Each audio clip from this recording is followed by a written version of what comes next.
Hello everyone. You are listening to this audiobook on channel Voice for Purpose by NSS IIT Bombay.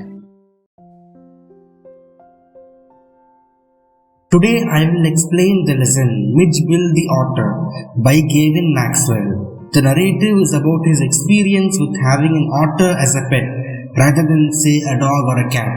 The author really wanted an otter for a pet and felt that an ideal location for this experiment is Shobhanaa, a name he gave to the area around his house near Sandy, Scotland. His friend suggested the Tigris marshes in southern Iraq for the same. He travelled to the nearby town Basra in 1956. In Basra, after a long wait, he collected his mail. Note that the mail was different from the sack which contained the then unknown species of otter, later named Maxwell's otter. The sack was delivered by two Arabs on the same day, along with a note from his friend. Here is your otter. The otter had soft chocolate brown velvet-like fur between its strips of mud armor, which got fully revealed only a month after removing the mud.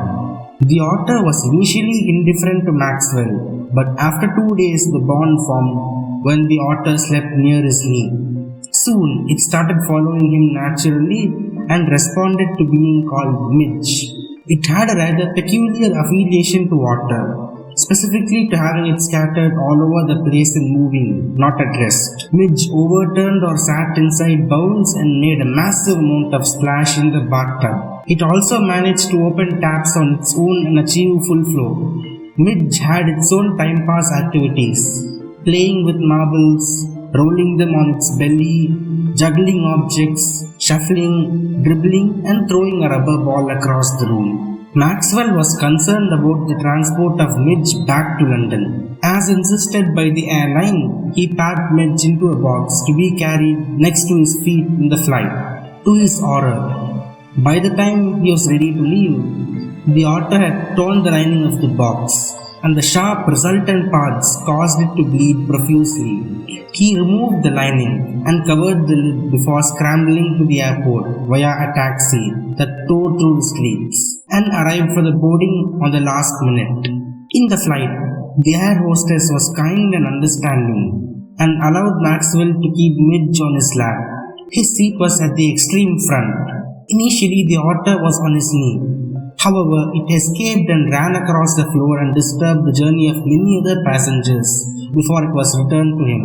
After this, Maxwell stayed in London for a month before travelling to Shobhanaa. During the stay, Midge developed many obsessive-compulsive habits, akin to children who touch uprights of iron railings at regular intervals or keep their feet exactly at the middle of tiles. The otter also played a game with a damaged suitcase, whose upper surface was inclined. It dropped a ping-pong ball on the higher end, and as it slid down, Midge ran to the other side, ambushed and grabbed it before scampering back to the higher end. Many people in London did not recognize the otter and made wild guesses as to what it was, including baby seal, walrus, hippo, beaver, and a leopard without spots, and even brontosaur, which reduced the author to giggles. The narrative ends here, and it is assumed that the author must have a similar experience throughout his life.